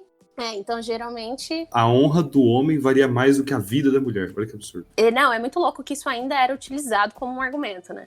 E aí agora, em pleno 2021, muito mais atrasado do que deveria, pelo menos o STF proibiu, por unanimidade, o uso desse argumento. Mas era muito frequente e essa alegação, né? Olha, ele, né, teve uma situação de traição por parte da mulher, por parte da esposa, e nós tínhamos uma família muito bem estruturada, houve uma traição, e aí ele matou ela? Sim, ele matou ela, mas foi uma legítima defesa da honra. Esse era o argumento. E agora, aparentemente, esse argumento caiu, mas a maior pena, assim, que envolve isso é que, tudo bem, o STF proibiu a legítima defesa da honra como um argumento nesses casos, mas na vida, no dia a dia, no cotidiano, na sociedade, isso ainda é um argumento, sabe? E isso é o que mais leva tempo para convencer as pessoas de que isso não pode ser um argumento, é no boca a boca, na sociedade, no dia a dia. Isso vai levar muito tempo ainda para ser um consenso. Mas caminhamos aí, demos o primeiro passo. Ô Luísa, em 2021, foi agora que caiu esse negócio? Foi esse ano semana. Foi bem recente. Assim, já existiam juízes que não aceitavam isso individualmente, sabe? Pode ter acontecido um ou outro caso em que juízes não aceitaram esse argumento. Mas agora o STF, que é uma instância superior, né, proibiu o uso desse argumento. O que, beleza, foi um bom passo. Entendi. Mas assim, o pressuposto da legítima defesa, o pressuposto que existe no direito, né? Eu sou leigo, por isso que eu tô perguntando, tem a ver com a ameaça direta à vida da pessoa que se defende, né? Então, deveria. Então o que é legítima defesa da honra, né? Se parar pra pensar, qual que é a ameaça nesse sentido? Eu acho que tem muito aquela questão também da imagem, porque a gente tem, né, os danos morais. Por exemplo, existe no direito os danos morais, né? Então, quando acontece injúria e difamação, você pode processar alguém por injúria e difamação. E aí andava muito relacionado com isso, né? Tipo, você atingiu a minha honra, você me prejudicou perante a sociedade, como se tivesse acontecido alguma forma de difamação com essa pessoa. E assim, nem sempre funcionava esse argumento, mas é problemático por si só o fato de que eles gostariam de utilizar isso como um argumento, né? E às vezes dava certo, às vezes eles utilizavam isso para dizer que você prejudicou a vida daquele cara, porque agora ele vai ser visto perante a sociedade dessa forma, como alguém que foi traído pela sua esposa dentro da sua estrutura familiar que era perfeita, e enfim, sabe, tem toda uma romantização, né, do que são as relações, do que é a estrutura familiar, para você chegar ao ponto de dizer que você matou a sua mulher porque ela rompeu com essa estrutura que teoricamente era tão bem feita. Nossa, E assim, essa legítima defesa da honra, ela não pode ser usada para matar uma pessoa em geral. Assim. Tanto é que eu acho que de casos de homem para homem isso não acontece, legítima defesa da honra. Acontece, claro, mas muito menos, né? Muito menos. E assim, eu imagino que eu não tenho certeza, é a Luísa que pode me dizer, que essa legítima defesa da honra, assim, ela podia ser usada, mas era pouco usada, né? Não era um negócio tão aceito, assim, pelos juízes. Eu acho que a maior problemática era o fato de que ela ainda estava sendo...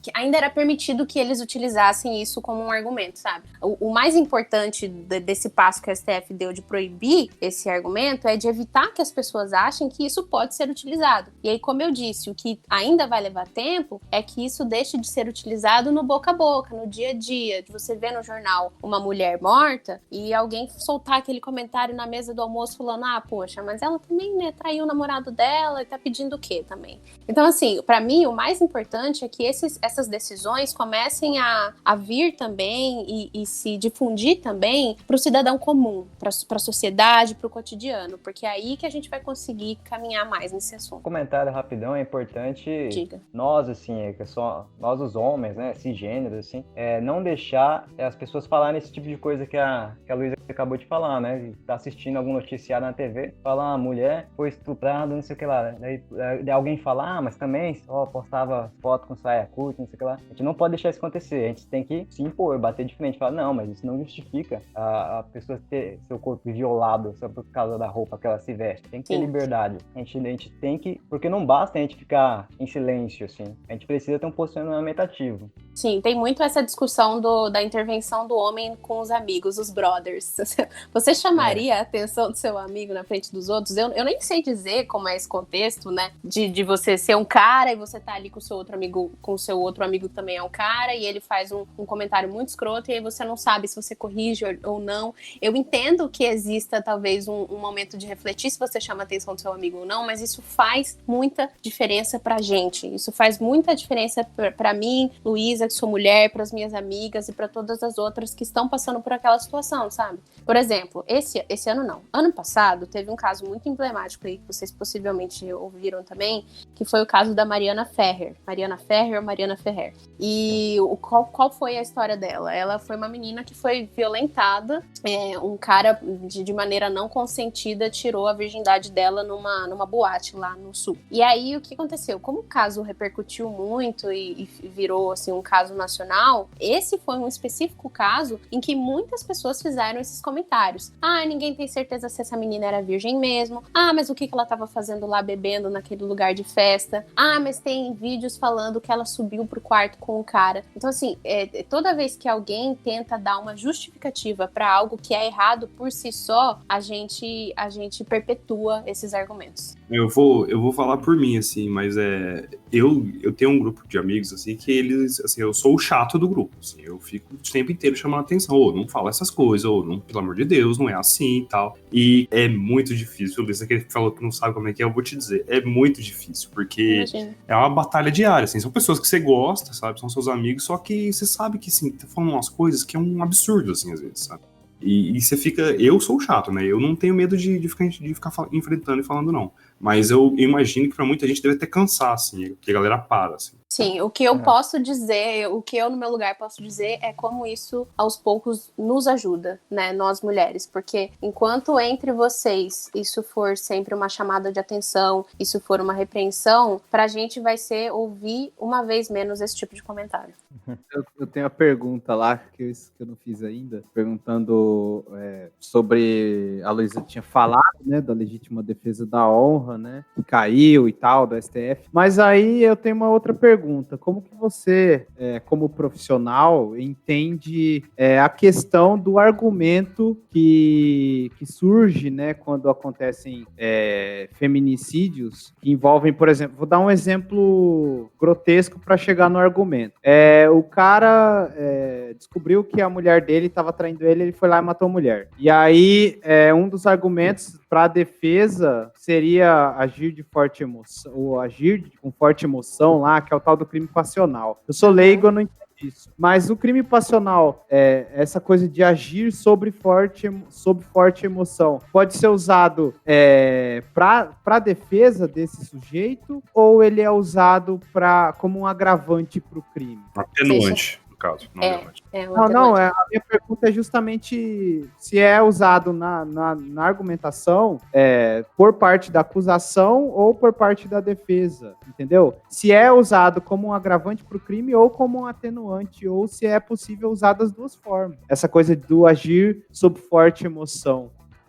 Oi, de novo eu. Então, o negócio é o seguinte, aqui na verdade não foi nem o bot que travou, ele deu uma travada ali durante uma parte, mas foi mais a conexão da Luísa caiu nesse momento e eu quis só continuar com a explicação ali, a gente não quis esperar muito, sabe, porque a Luísa tava meio sem tempo, a gente também, principalmente, então a gente não queria ocupar muito tempo dela, claro. Então, o que aconteceu aqui é que eu acabei explicando sobre os crimes passionais e depois eu pesquisei melhor e a Luísa me explicou certinho. Então, é realmente isso, os crimes passionais são só em casos para atenuar, tá? E logo depois a Luísa já volta e já vai fazer mais um comentário sobre isso. Bom, vocês vão ver. Ah, claro, e o que eu começo mencionando aqui é um livro chamado Paixão no Banco dos Réus, que eu li quando eu fiz direito, tá?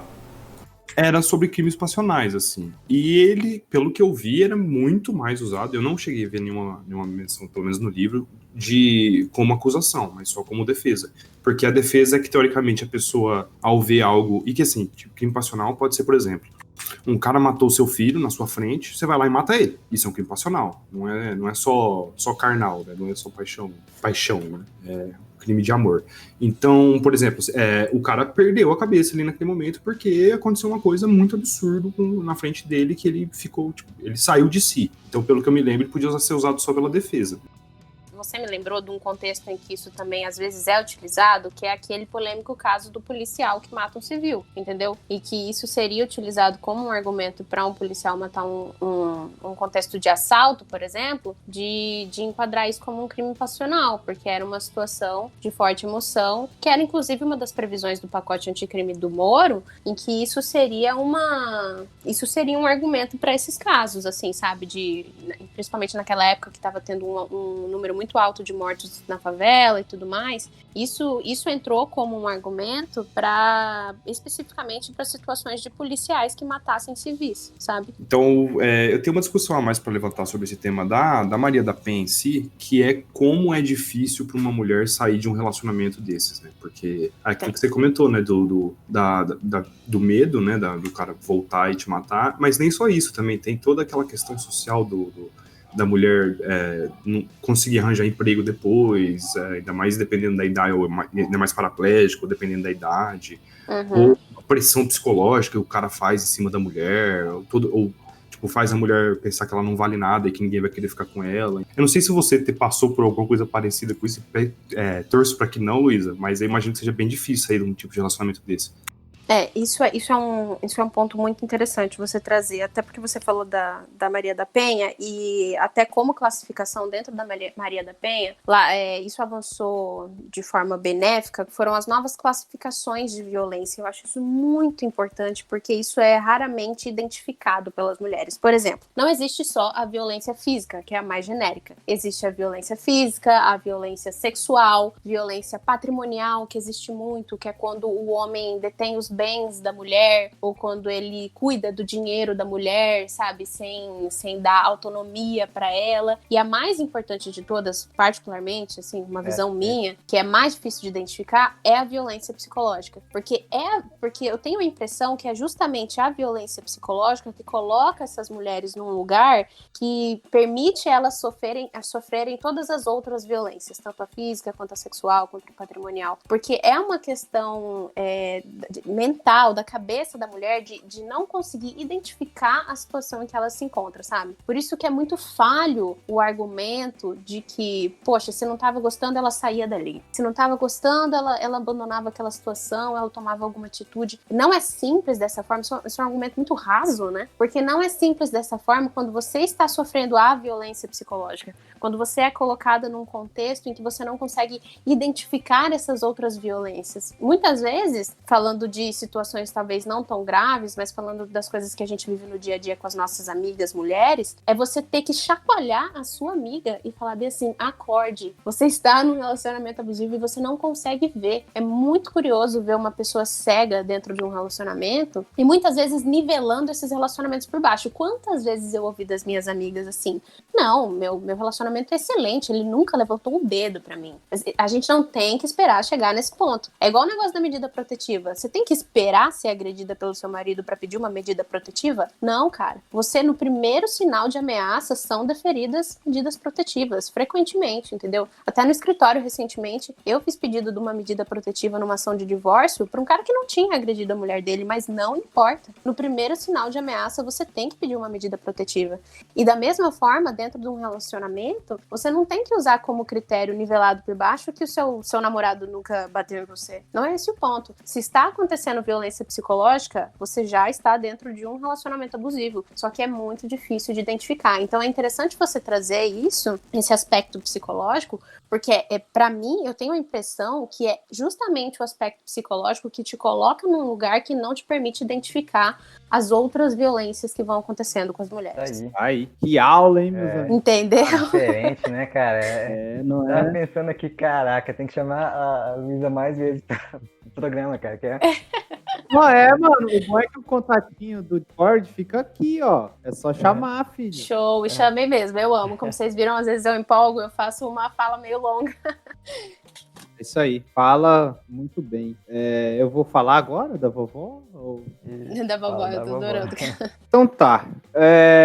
Falar um pouco, lógico, né? São várias figuras, assim, né, na história que dava pra gente falar e apresentar problemas, né? Que geram discussões e aí, enfim, são discussões proveitosas, assim. Eu pensei em muitas pessoas, pensei até em grupo de pessoas, mas aí eu cheguei nessa senhora, né, que é a Dorothy Stang, né? A Dorothy, a história de vida dela é uma história interessante porque ela é natural dos Estados Unidos e ela foi naturalizada no Brasil, né? E ela era vinculada aqui no Brasil, como ela conseguiu a cidadania brasileira, ela era vinculada à Comissão Pastoral da Terra, né, da Igreja Católica, né, que é um braço da Igreja Católica que atua com trabalhadores rurais, né, e ela fazia um trabalho muito interessante na região norte do país, na região amazônica, no Pará, e era um trabalho que visava, né, um trabalho social que visava os trabalhadores da terra, as pequenas comunidades,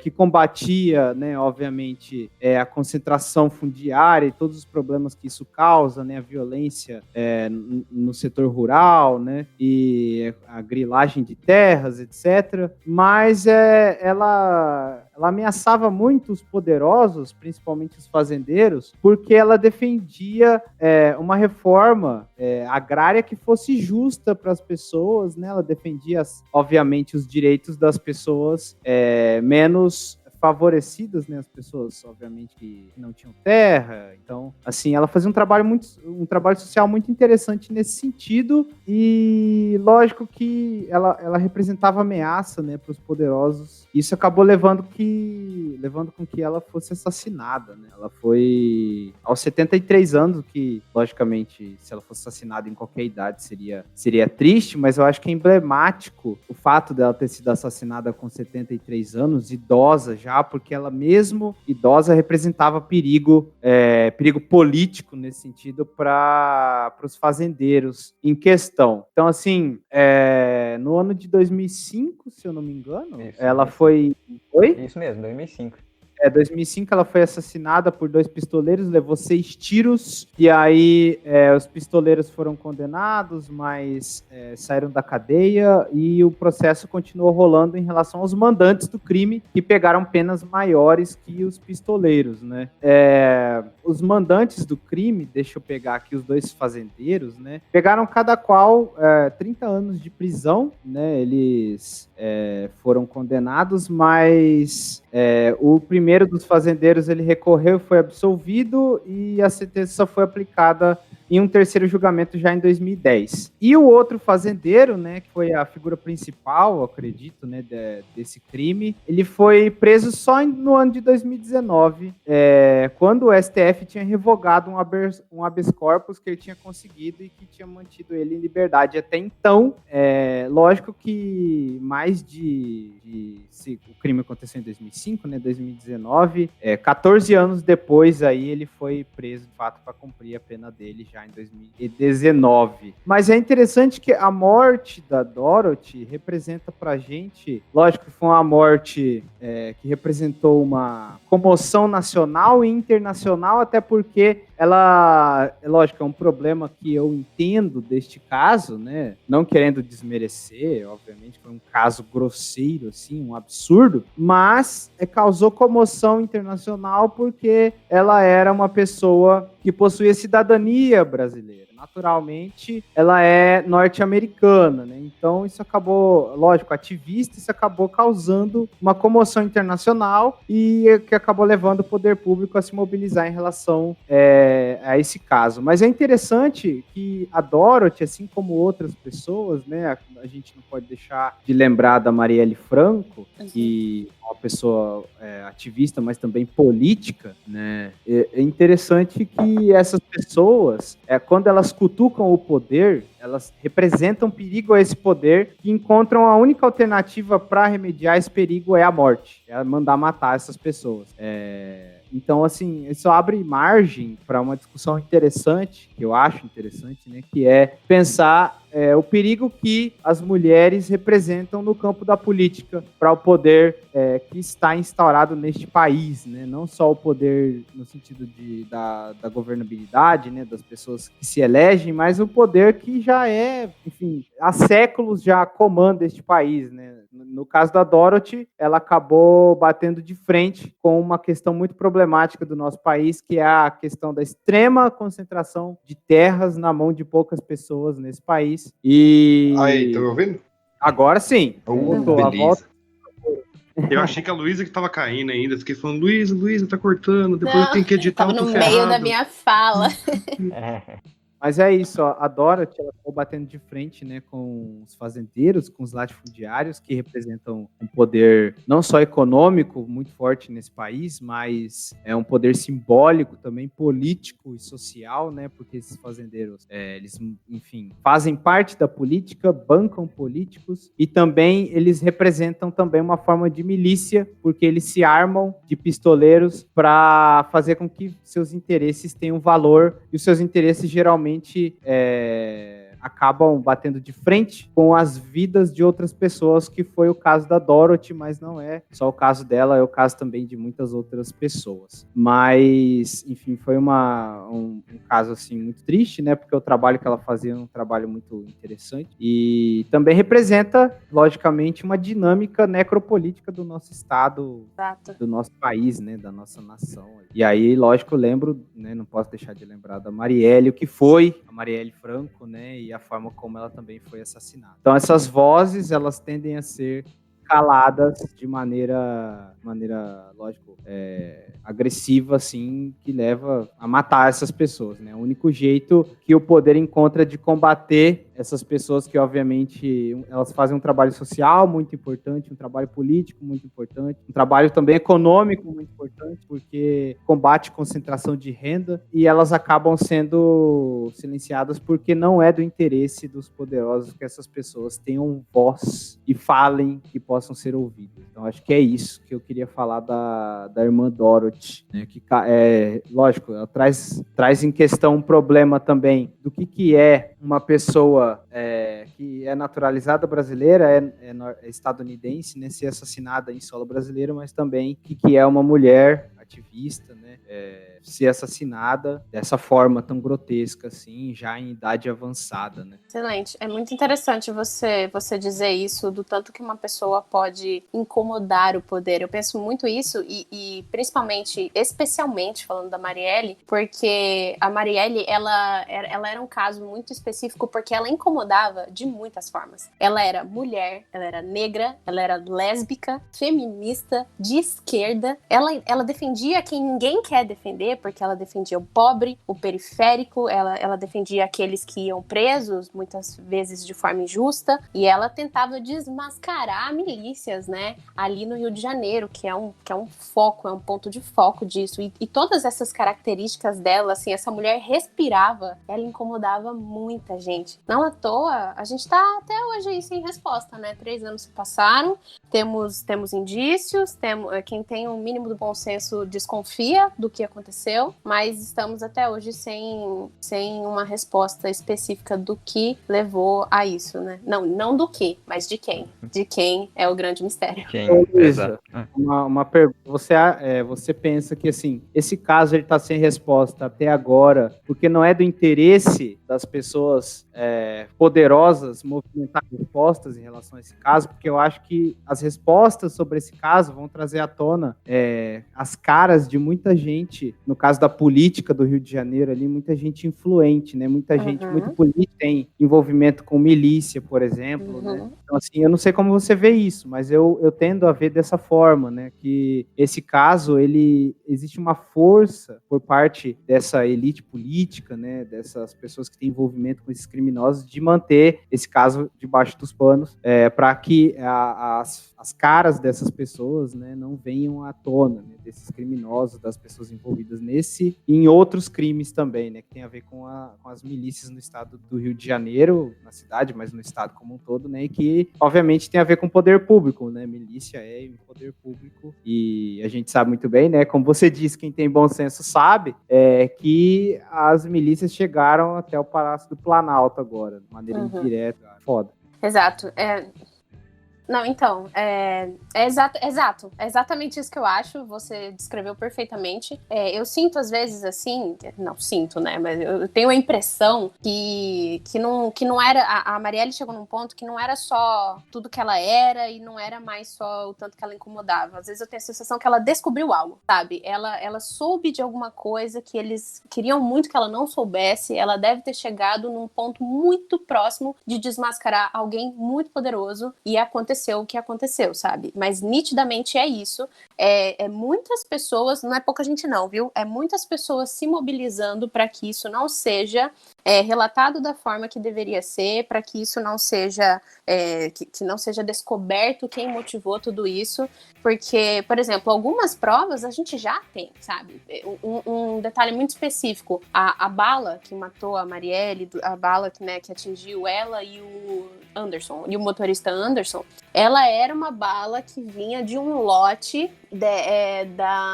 da polícia do Rio de Janeiro, que depois... queria lembrar a história. Mas a bala que matou a Marielle e o Anderson vinha de um lote que estava relacionado com alguns políticos do Rio de Janeiro. Mas aí a alegação deles foi que esse lote foi desviado, que esse lote foi roubado, e aí que uma terceira pessoa, que ninguém sabe quem é, entre aspas, que proferiu esses tiros, sabe? E aí, inclusive, isso tem tudo a ver, que eu quero fazer um vídeo sobre isso, sobre essas novas leis armamentistas que foram decretadas recentemente, acho que foi em fevereiro, do governo Bolsonaro, né, que agora facilitam a não identificação de lotes de armas. Por quê? Porque vão acontecer outros casos como esse? Vão acontecer outras situações em que a gente não vai poder saber de onde vieram essas balas? Porque esses novos decretos do Bolsonaro estão fazendo exatamente isso. Eles estão dificultando o rastreamento de armas e munições. Com qual intuito, entendeu? É isso que a gente tem que olhar quando saem essas novas leis, quando saem esses novos decretos. Porque é do interesse desses caras que uma arma e uma bala não sejam rastreadas. E aí não tem como não pensar num caso em que até hoje está sem resolução, porque a gente não tem uma resposta específica do rastreamento dessa bala, sabe? Então eles estão até hoje andando de uma forma que facilite novas atitudes deles mesmos, colocando dessa forma. Isso aí. Sim, e também a coisa muito cruel de se fazer é tentar manchar depois a imagem dessa pessoa, né? Logo depois que ela foi assassinada, já tinha gente falando, mandando mensagem, uma foto de outra pessoa qualquer, falando que ela tinha relação com o tráfico lá nas favelas, né? Tentando apagar a memória do que ela era, apagar a história dela. Isso é uma crueldade sem igual, além de matar e ainda tentar apagar a pessoa da memória, né? Suja a história que ela construiu ao longo da vida dela, né? Eu só queria comentar, ia comentar até antes de eu cair, que eu gosto muito de que eu conheci o termo necropolítica e eu ouvi ele tanto em história quanto em direito, né? Então eu acho que é legal que dá pra ver que nossas áreas conversam bastante. Sim. Mas assim, cara, quanto a Marielle, eu acho que não vai dar em nada isso aí, porque, como vocês me disseram, não tem muito interesse, né? Eu acho que não vai dar nada porque esses caras são muito liso, muito grande, e porque eles são covardes também, né, cara? Eles não assumem culpa por nada do que eles fazem. Você acha que eles vão assumir disso? Nunca, né, cara? Você vê aí, foi só o nosso companheiro sair da cadeia que tudo mudou, né? Ele falou que nunca falou mal da vacina, cara, mentira, farrapada. E parece que tá pensando em trazer uma médica agora pra trocar o Pazuello. Fala sério. Mas então, é isso, né? Eu acho que dá pra ir encerrando, assim? Ou tem mais algum assunto interessante? Falamos bastante. Falamos bastante, acho que dá pra encerrar já. Não, eu só queria comentar que eu achei muito legal a gente ter a Luísa aqui hoje. Cara, que deu uma visão um pouco diferente pra gente, não só pela área diferente, mas pelo feminino, né? E a Luísa é uma comunicadora nata, né? Dá pra ver, manda muito bem. Gentileza cara, sua. Ficou muito legal, Luísa. Você tá convidada pra voltar a participar quando você quiser, falar do que você quiser, viu? A gente tá aqui. Eu agradeço, gente. Eu agradeço muitíssimo o convite, de verdade. Eu já imaginava que ia ser divertido, mas foi muito mais. Assim, eu gostei muito de como vocês me apresentaram pessoas que eu não conhecia e das poucas que eu conhecia, vocês me trouxeram novas concepções, assim. Eu sempre busco consumir histórias e conteúdos de mulheres e essa conversa que a gente teve colaborou bastante para isso. Eu sinto até que eu fiz bastante disso ao longo da vida porque eu tive o privilégio, vou até comentar isso aqui. Eu tive o privilégio do fato de que dentro de casa eu tive exemplos bem fora do padrão por causa da minha mãe, sabe? A minha mãe me ensina muito sobre isso. Eu tenho até uma história engraçada da época da escola, numa aula de sociologia. O professor estava falando de patriarcado e ele quis dar um exemplo prático ali. Ele me pegou de referência e falou assim, por exemplo, Luísa, quem que mais dirige lá na sua casa? Quem que decide a maioria das coisas? E eu, criança com a maior naturalidade do mundo, respondi, é a minha mãe, professor.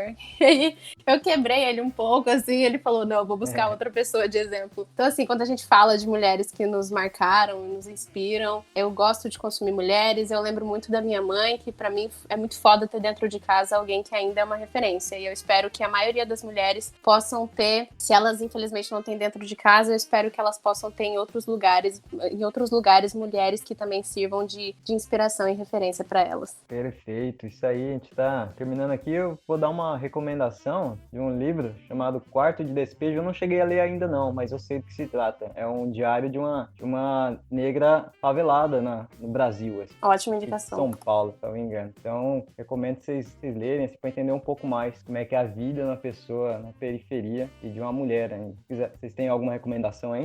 Eu tenho.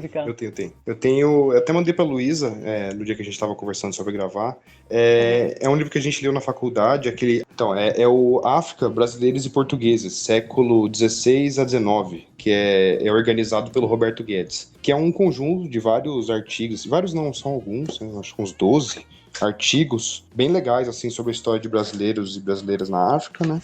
E tem umas histórias, tô até abrindo aqui para ler o nome do artigo certinho, peraí.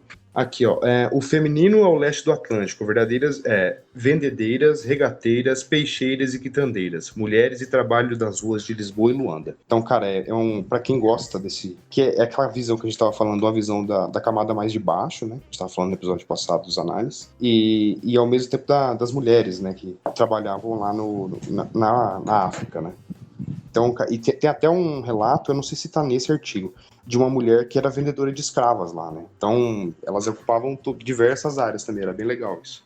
Tem alguma recomendação aí, Luísa e Bruno? Eu gostei que ele recomendou Quarto de Despejo. Deixa eu pensar, acho que de cabeça agora não... nada. Bom, qualquer livro da Mari Del Priori, né? Que é uma historiadora que trata da história das mulheres. Bruno, tem alguma recomendação? Não, mano, sobre isso específico, não. Assim, se for pra recomendar, assim, uma mulher foda... Pode ser um livro, pode ser uma obra, pode ser... isso aí. Uma mulher foda que eu li, falei, caralho, muito foda mesmo. Falar de três aqui. 2 eu li como objeto de estudo, né, e uma como referência. As que eu li como objeto de estudo foi Rosa Luxemburgo e Emma Goldman. Uma é comunista, outra é anarquista. E a que eu tenho como referência agora, que é uma das estruturas da minha pesquisa, é a Hannah Arendt, com Origens do Totalitarismo, que é um livro que eu Hannah... gosto bastante. Mas é isso. Referência é isso aí. Perfeito. Vou fazer uma recomendação breve aqui das últimas coisas que eu consumi. Eu tenho lido mais poesia nos últimos tempos e tem feito muita diferença para mim ler poesias de mulheres, porque fica nítido o olhar feminino sobre as vivências, né? Então eu tô presa aí nos últimos meses num livrinho de poesia da Hilda Hilst, chama Júbilo, Memória, Noviciado da Paixão. E tem um bom filme, e uma série. Tem um bom filme que chama Sufragistas, que conta ali do primeiro movimento feminista, tudo o que aconteceu e como elas agiram. E tem um seriado brasileiro que é muito bonito visualmente, para quem gosta de música também é excelente, fala muito de bossa nova e mostra mulheres se impondo assim na década de 60, num contexto que era tudo muito complicado. Chama Coisa Mais Linda, assim, visualmente é lindo o seriado, e eu gosto muito desses momentos em que eu vejo essas mulheres ali naquele contexto dos anos 60 se impondo e falando sem medo para os homens ali do seriado. Isso aí, muito bom. bom. Acho que é isso aí, né?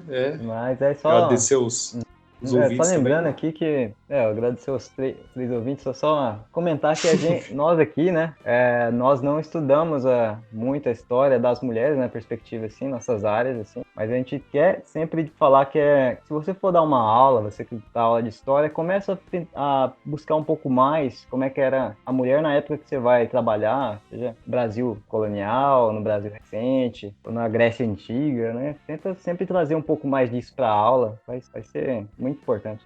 Eu lembro que eu tinha uma aula sobre a Revolução Francesa que era toda em volta das mulheres, assim, era bem legal. Dá pra dar bastante aula. Ai, que assim. sonho. É bem legal. E assim, eu queria já pedir desculpa pra Luísa ou pros ouvintes se a gente, às vezes, sei lá, interrompeu a Luísa alguma hora, ou se a gente cometeu algum mansplaining aqui, porque como é que é? A gente não é perfeito, né? A gente tá evoluindo sempre. Não, de forma alguma, eu não senti isso em nenhum momento, inclusive eu gostei muito de participar, queria agradecer de novo o convite, vocês foram muito queridos e eu gostei muito de todos os pontos que a gente tocou aqui, gente, obrigada, acho que vai sair um ótimo episódio daqui. Que bom, então vamos dar tchau? Bora, tchau pessoal, falou. Falou Até galera, mais. até mais, falou!